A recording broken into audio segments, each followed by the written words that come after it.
Hello, my name is Eileen Weed, also known as Divya, when I was living in India from 1984 until 2005.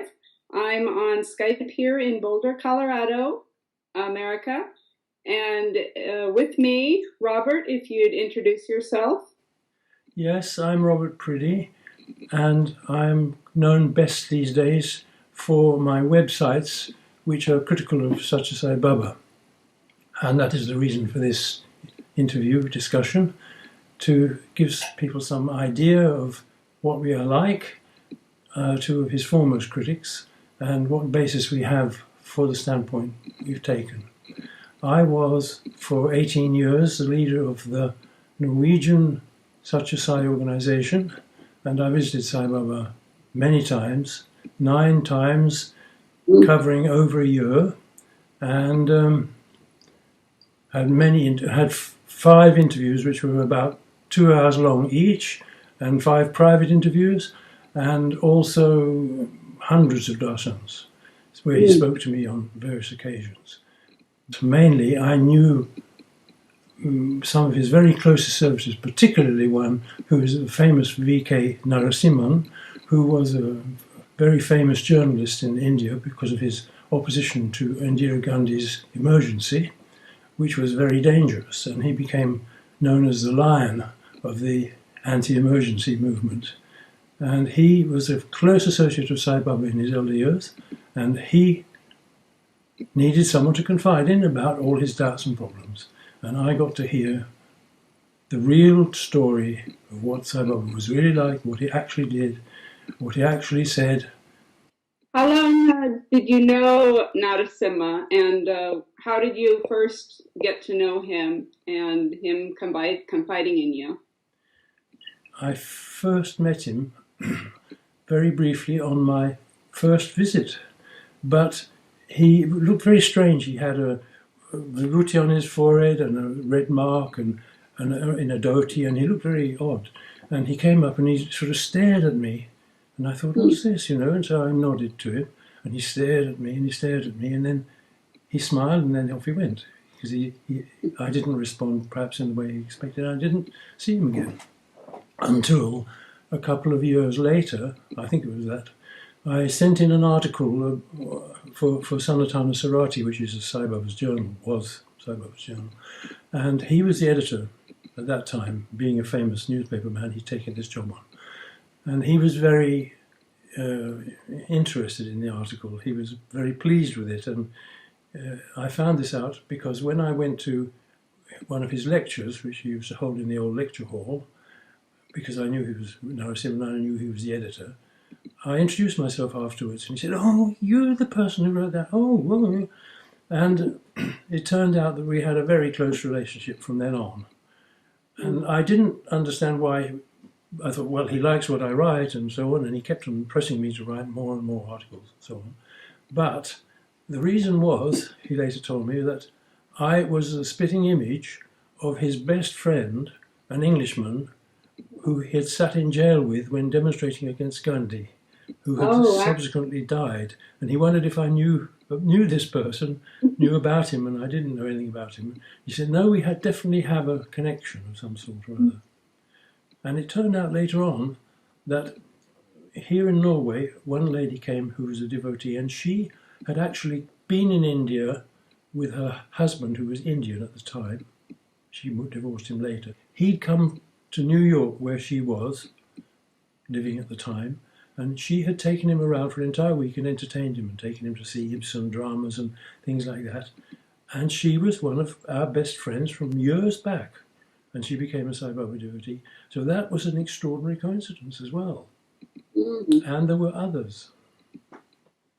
What are some things that he told you in the beginning that struck you as not right or not fully devoted? Yes, definitely. During the first lecture he gave, he said something on the lines of, Sai Baba is not omniscient. You can't be both omniscient and omnipotent at the same time. So Narasimhan agreed with the Oxford philosopher G.E.M. Joad, who said that omniscience and omnipotence were not compatible, because if a God knew everything, then he could not fail to act and use his will to improve the world, which is in such a bad state. Then he said that Sai Baba seems to know when you ask him something, he seems to know what you were doing or what you were thinking at some time. He's as if he can zoom in on it, and sometimes he's right and sometimes he's not right. But it's quite often he's right. I remember when I was talking to a lot of devotees, they said he asked things in an interview such as, "How is your husband?" And they thought that was all knowing. Oh, he knows all about my husband.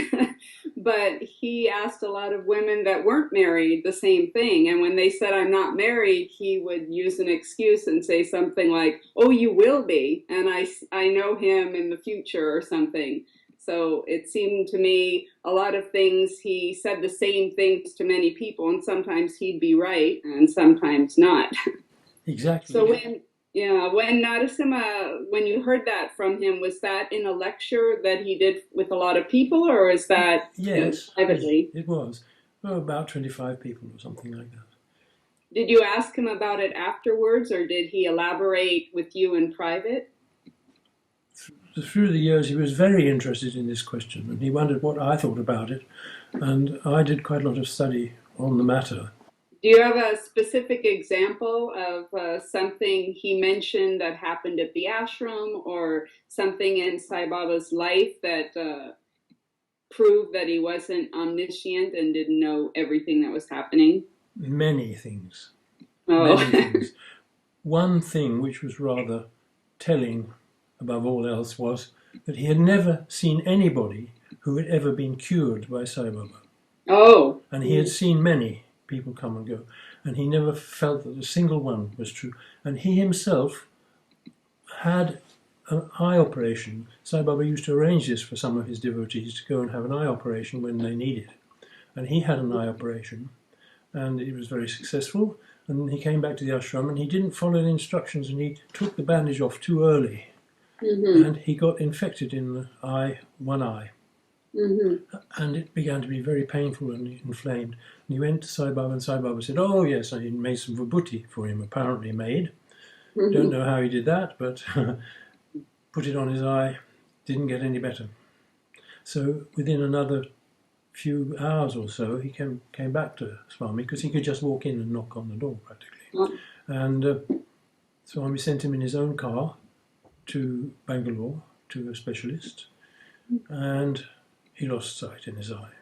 Oh. So that proved in a way that if his own closest servitor, at least one of his very closest servitors, who was his editor, who needed his eyes in order to edit the thing, couldn't be saved, what then? Narasimhan is blind in his right eye after the failed healing of Sai Baba. Were you around the time when Kutumarao, one of his closest associates, was sick, and we had heard on the outside that his cancer was canceled and that he had to go? Sai Baba told him, your cancer is canceled and you have to go back to work and you'll be fine. And then Kutumarao just got worse and worse and finally died of cancer. Were you around that time, or did you hear any comments from Narasimha when that was happening? Not from Narasimhan, but I knew Kutum Rao. I met him a few times, and by this time he was actually dying of cancer. And a friend of mine, an Anglo-Indian who spoke Hindi and other languages, told me that the specialist had opened him up and said he is just a complete mass of cancer. There's no way he can be saved. Yeah. And there are numerous cases of this. We had a devotee here who died from cancer. He sent vibhuti with me to her and said that she would be better and so on. Died within a year.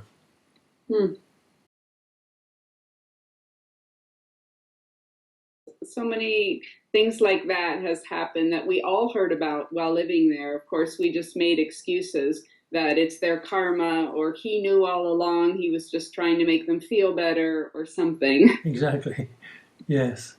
And as to those things that he would say to people, he had a whole stock of those things which I have recorded in considerable detail, which he would say, and he would use them.